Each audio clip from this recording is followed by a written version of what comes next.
अगर विधानसभा 2 तारीख के लिए हम बात करें तो हमारी काउंटिंग 6 o'clock जब शुरू होगी उस वो सभी डिस्ट्रिक्ट हेडक्वार्टर जो 25 डिस्ट्रिक्ट हेडक्वार्टर्स हैं उन पर 48 काउंटिंग हॉल्स में गिनती शुरू होगी। पहले पोस्टल बैलेट 6 बजे शुरू करेंगे और उसके बाद ईवीएम्स का उसके आधे घंटे के बाद शुरू होगा। 28 ऑब्जर्वर्स हैं जो इलेक्शन कमीशन ने निर्धारित किए हैं जो सभी डिस्ट्रिक्ट हेडक्वार्टर्स में होंगे।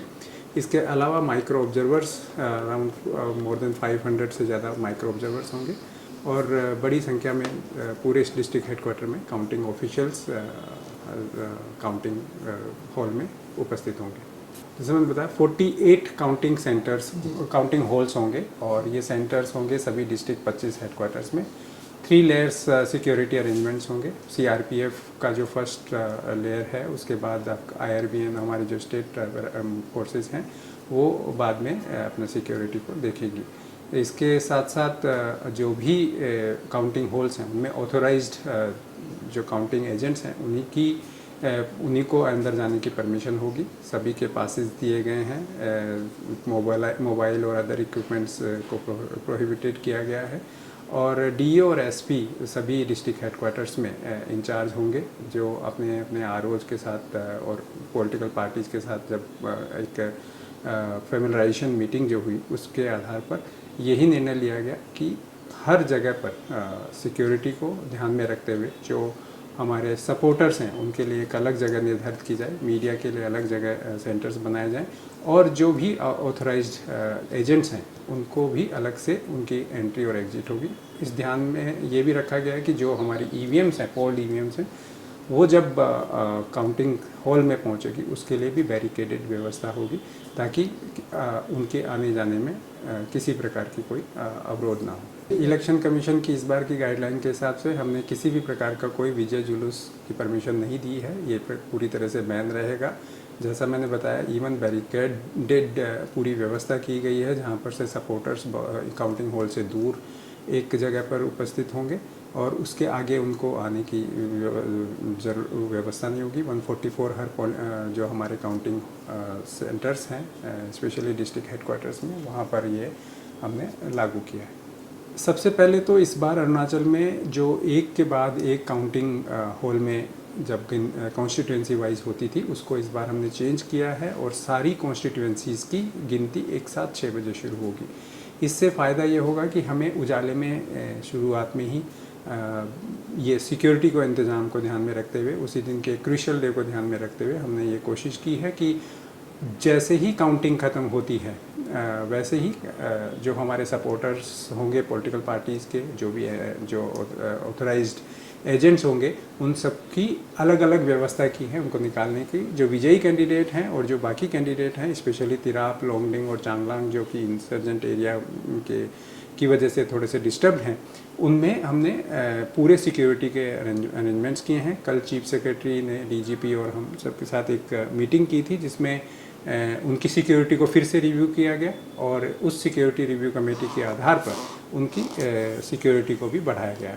हर काउंटिंग हॉल के बाहर एक मीडिया सेंटर बना है। मीडिया सेंटर के साथ साथ हमने अपनी वेबसाइट पे उसका लाइव कवरेज रखा है। हर राउंड के बाद इंफॉर्मेशन दी जाएगी। डिस्ट्रिक्ट हेडक्वार्टर्स पर भी साउंड सिस्टम वगैरह लगाए गए हैं ताकि बाहर भी जो सपोर्टर्स हैं उनको भी उनकी जानकारी मिलती रहे। जो लोकल टीवी न्यूज़ चैनल्स हैं उनसे भी ये रिक्वेस्ट की गई है कि जैसे जैसे राउंड्स की इंफॉर्मेशन मिलती है वो भी पूरी जनता तक दें। इसके साथ साथ अब तो हमारी जो वेबसाइट है उस पर भी हमने किया कि अगर एक व्यक्ति अपने व्यवसाय में भी घर में बैठे हुए भी अपनी मोबाइल से उस राउंड वाइज डिटेल्स प्राप्त कर सकता है, देख सकता है। इसके साथ साथ इलेक्शन कमीशन की जो वेबसाइट है उस पर भी हम लोग तुरंत राउंड वाइज डिटेल्स भेजते रहेंगे, ट्रांसक्रिप्ट करेंगे जो कि पूरे देश भर में लाइव देखा जा सकता है। पहले ये काउंटिंग जैसे मैंने देखा पिछले कॉन्स्टिट्यूंसीज़ के रिजल्ट को ध्यान रखते हुए तो पूरा दिन भर और कई जगह पे रात और अगले दिन तक भी चली है, लेकिन इस बार हमारी कोशिश ये रहेगी कि दोपहर ख़त्म होने से पहले पहले यानी 12 बजे से पहले पहले हमारे सारे रिजल्ट्स बाहर होंगे। ऐसी हम कोशिश पूरी करेंगे। 4th को 8 बजे हमारी काउंटिंग शुरू होगी लोकसभा इलेक्शन के लिए। हमारे यहाँ पे 2 कॉन्स्टिट्यूएंसीज़ हैं और तेजू और आलो दोनों ही वेस्ट और ईस्ट कॉन्स्टिट्यूंसीज जो हमारी पार्लियामेंट्री कॉन्स्टिट्यूंसी है उसके आरओ हैं, जो डीओ अभी दोनों हैं।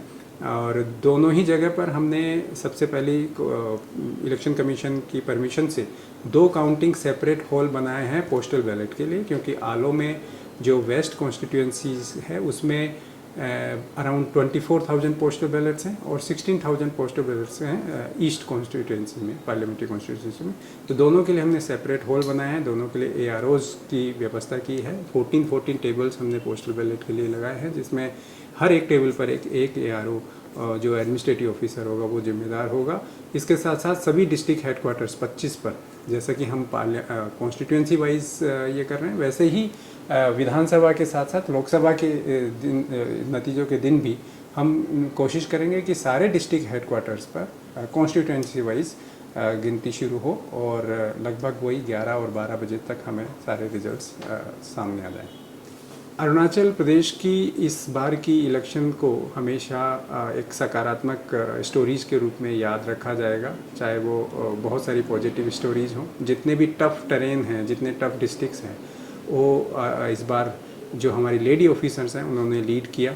बहुत सारे पोलिंग स्टेशंस ऐसे हैं जिनमें पूरे के पूरे लेडीज़ ने इस बार अपना नेतृत्व किया और पोलिंग पार्टीज़ भी पूरी तरह से सारी की सारी लेडीज़ थी। इसी से एक छोटा सा ये मिलता है, ये प्रूव होती है कि यहाँ की जो सिचुएशन है वो बड़ी पीसफुल है। यहाँ पर बहुत सकारात्मक वातावरण क्रिएट किया गया, बहुत सारे प्रिवेंटिव मेजर्स लिए गए, किसी प्रकार का कोई ऐसी हिंसा की वारदात इस बार नहीं हुई। इसी पॉजिटिविटी को आगे बढ़ाते हुए काउंटिंग के दिन भी मैं सभी हमारे मतदाता जो भी रहे हैं, जो पार्टीज़ के जो रिप्रेजेंटेटिव्स हैं, जो एजेंट्स हैं, उनसे भी यही मैं निवेदन करूंगा कि इसी सकारात्मकता को, अरुणाचल प्रदेश की जो शांति, वैभव और जो समृद्धि को आगे बढ़ाते हुए उनके जो पॉजिटिव जो व्यवहार उन्होंने इस पूरे इलेक्शन प्रोसेस में दिखाया, उसी को काउंटिंग के डे और काउंटिंग के बाद भी उसको बरकरार रखें और अरुणाचल का मान बढ़ाएं।